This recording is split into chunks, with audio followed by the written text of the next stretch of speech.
Friends, આજે આપણે વાત કરવાની છે પ્રક્રિયાના ક્રમ અને પ્રક્રિયાની આણ્વિકતા વિશેની. Order of reaction and molecularity. Okay, સૌથી પહેલા તો વાત કરીએ છીએ આપણે પ્રક્રિયાના ક્રમ વિશેની. ઓકે, પ્રક્રિયાના ક્રમની વાત કરીએ તો વિકલનીય વેગ સમીકરણ અથવા તો વેગ અભિવ્યક્તિમાં પ્રક્રિયકોની સાંદ્રતાના ઘાતના સરવાળાને પ્રક્રિયાનો ક્રમ કહેવાય. વેગ અભિવ્યક્તિ સમીકરણ આપણે દર્શાવીએ છીએ એમાં પ્રક્રિયકોની જે મોલર સાંદ્રતા હોય એના ઘાતના સરવાળાને પ્રક્રિયાનો શું કહેવાય છે? ક્રમ.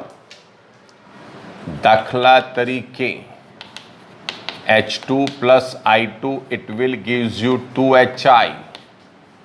પ્રક્રિયા માટે વેગ અભિવ્યક્તિ શું થશે? તો કે વેગ બરાબર K into concentration of H2 into concentration of I2. આનો કોઈ ઘાત નથી એટલે એક ઘાત, આનો કોઈ ઘાત નથી એટલે એક ઘાત, બરાબર? એટલે કે પ્રક્રિયાનો ક્રમ n કહેવાય. એને કઈ સંજ્ઞાથી દર્શાવાય? n. n is equal to 1 plus 1 is equal to 2. એટલે કે આ પ્રક્રિયા દ્વિતીય ક્રમની છે. કયા ક્રમની છે? દ્વિતીય. ઓકે, ત્યાર પછી એવી જ બીજી એક પ્રક્રિયા જોઈએ. H2 plus Br2 it will gives you 2HBr. આ પ્રક્રિયા માટે વેગ અભિવ્યક્તિ છે વેગ બરાબર K into concentration of H2 into concentration of Br2 raise to 1/2, 1/2. એટલે આ જે પ્રક્રિયા છે તે પ્રક્રિયાનો ક્રમ n, પ્રક્રિયાનો ક્રમ n બરાબર 1 પ્લસ 1/2 બરાબર 1.5 જેટલો થશે. કેટલો થશે? 1.5. એટલે કે પ્રક્રિયાનો ક્રમ અપૂર્ણાંક પણ હોઈ શકે. ત્યારબાદ number 3, 2NO plus O2 it will gives you 2NO2. આ પ્રક્રિયા માટે વેગ રજૂઆત K બરાબર કોન્સન્ટ્રેશન ઓફ NO, એનો વર્ગ ઇન્ટુ O2. અહીંયા પ્રક્રિયાનો ક્રમ થશે 2 વત્તા 1. પ્રક્રિયાનો ક્રમ n બરાબર 2 વત્તા 1 બરાબર કેટલા? 3. ઓકે, તો આ થઈ વાત પ્રક્રિયાના ક્રમ વિશેની, ઓર્ડર ઓફ રિએક્શન વિશેની, બરાબર? એ શેના ઉપરથી નક્કી થાય? ઘાત પરથી. ઘાત એ તત્વયોગમિતિ પર ડિપેન્ડ કરતી નથી, માટે ક્રમ પણ તત્વયોગમિતિ ઉપર આધારિત નથી, બરાબર? ઓકે, પ્રક્રિયાનો ક્રમ શૂન્ય હોઈ શકે. બીજું, પ્રક્રિયાનો ક્રમ અપૂર્ણાંક પણ હોઈ શકે. બીજું, પ્રક્રિયાનો ક્રમ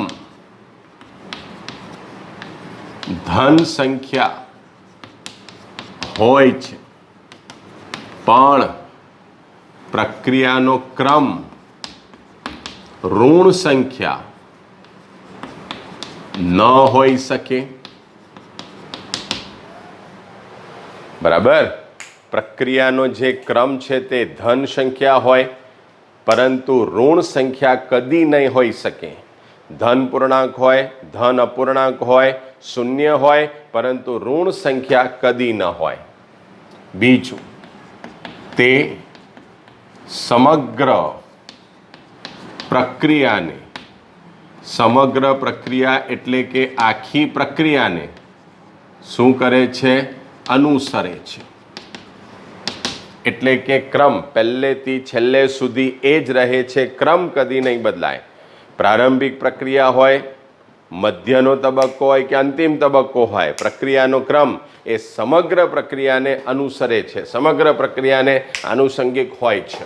ખબર? ઓકે. બીજું, પ્રક્રિયાનો જે ક્રમ છે તે પ્રક્રિયાનો ક્રમ એ સમગ્ર એવી પ્રક્રિયાને અનુસરે છે. એ જ રીતે તે પ્રક્રિયાની તત્વ યોગમિતિ પર સીધો આધાર રાખતો નથી. પ્રક્રિયાનો ક્રમ એને પ્રક્રિયાની તત્વ યોગમિતિ સાથે કોઈ પણ સીધો સંબંધ નથી. બરાબર? ઓકે. તો એવી કેટલીક પ્રક્રિયાની જો વાત કરીએ તો ઉદાહરણ તરીકે વેગ બરાબર k into concentration of R/0 હોય તે શૂન્ય ક્રમની પ્રક્રિયા. કયા ક્રમની પ્રક્રિયા? શૂન્ય ક્રમની પ્રક્રિયા.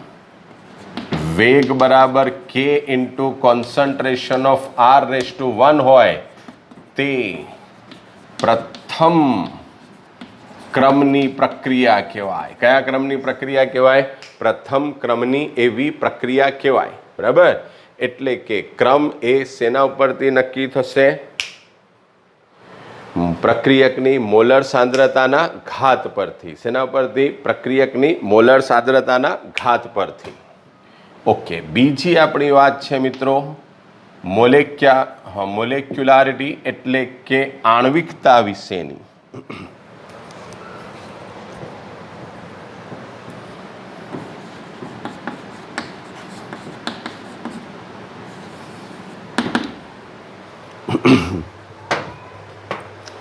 ઓકે. આણ્વિકતાની જો વાત કરીએ તો આણ્વિકતા એટલે શું? તો કે પ્રક્રિયકના અણુ, પરમાણુ કે આયનો, પ્રક્રિયકના અણુ, પરમાણુ કે આયનો પ્રક્રિયાના પ્રારંભિક એટલે કે શરૂઆતના તબક્કામાં અથડામણ અનુભવે કે જેને કારણે પ્રક્રિયાનો આરંભ થાય તે સંખ્યાને પ્રક્રિયાની શું કહેવાય છે? આણ્વિકતા કહેવાય.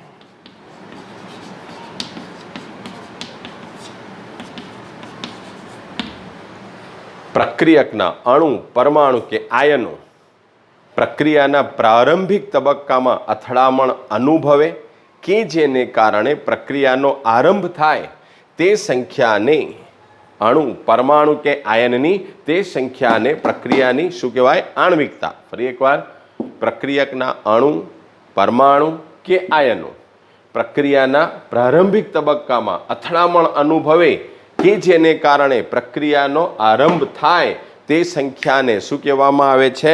પ્રક્રિયાની આણ્વિકતા. દાખલા તરીકે અહીંયા H2 અને I2 એકબીજા સાથે અથડામણ અનુભવે અને 2HI બનાવે છે. અહીં H2નો એક અણુ અને I2નો એક અણુ જોઈએ એટલે આ પ્રક્રિયાની આણ્વિકતા કેટલી થાય? 2 થાય. કેટલી થાય? 2. દાખલા તરીકે H2 plus I2 will gives you 2HI. ની આણ્વિકતા કેટલી છે? 2 છે. એટલે બીજો પ્રશ્ન તમને અહીંયા ઉપસ્થિત થશે કે ક્રમ પણ તેનો 2 છે, તો કે મોટે ભાગે દ્વિતીય તૃતીય એવા ક્રમની જે પ્રક્રિયાઓ હોય એના ક્રમ અને આણ્વિકતા મોટે ભાગે કેવા હોય છે? સમાન. બરાબર. તો H2 plus I2 it will gives you 2HI ની જે આણ્વિકતા છે તે કેટલી થાય? 2. બરાબર. ઓકે. આણ્વિકતા 1, 2, 3 હોઈ શકે. બરાબર. મોટે ભાગે 3 થી વધુ નથી હોતી. બીજી વાત, આણ્વિકતા 0 કે અપૂર્ણાંક ન હોય. આણ્વિકતા 1 હોઈ શકે, આણ્વિકતા 2 હોઈ શકે, 3 હોઈ શકે, 4 હોઈ શકે, પણ મોટે ભાગે 3 થી વધારે નથી હોતી જનરલી. બરાબર. પણ એક વાત તો નક્કી કે 0 અથવા અપૂર્ણાંક નહીં હોય. 0 તો નહીં જ હોય ને. ફરી એકવાર, આણ્વિકતા એટલે શું? તો કે શરૂઆતમાં કેટલા અણુ અથડાઈને પ્રક્રિયાની શરૂઆત કરે છે, અથવા કેટલા અણુ તૂટીને પ્રક્રિયાની શરૂઆત કરે છે. બરાબર. તો કમસે કમ તૂટવા માટે 1 અણુ તો જોઈએ, કમસે કમ શરૂઆત કરવા માટે 2 અણુ તો જોઈએ. કોઈ અણુ જ નહીં હતો અને પ્રક્રિયા શરૂ થઈ ગઈ, પોસિબલ જ નથી. એટલે આણ્વિકતા 0 હોય જ નહીં. બીજી વાત, આણ્વિકતા કોઈ દિવસ અપૂર્ણાંક બી નહીં હોય. એક બાજુથી હાઇડ્રોજનનો 1 પરમાણુ આવ્યો અને બીજી બાજુથી Cl નો અડધો પરમાણુ આવ્યો, એવું તો પોસિબલ જ નથી ને. પરમાણુને ક્યાંથી આપણે અડધો કરીને કાપીને મોકલવાના પ્રક્રિયામાં. એટલે કદી પણ આણ્વિકતા શું ન હોય? 0 નહીં હોય અને અપૂર્ણાંક પણ નહીં હોય. બીજી વાત, બીજા ત્રીજા ક્રમની પ્રક્રિયાની આણ્વિકતા પણ અનુક્રમે 2, 3 હોય છે. બરાબર. પ્રથમ ક્રમની પ્રક્રિયાની આણ્વિકતા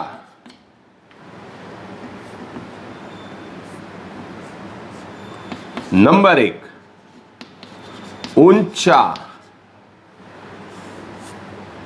દબાણે અને ઊંચી સાંદ્રતાએ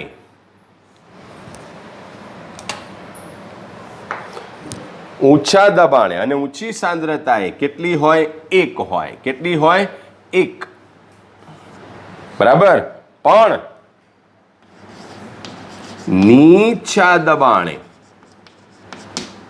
અને નીચી સાંદ્રતાએ તે કેટલી થઈ જાય છે?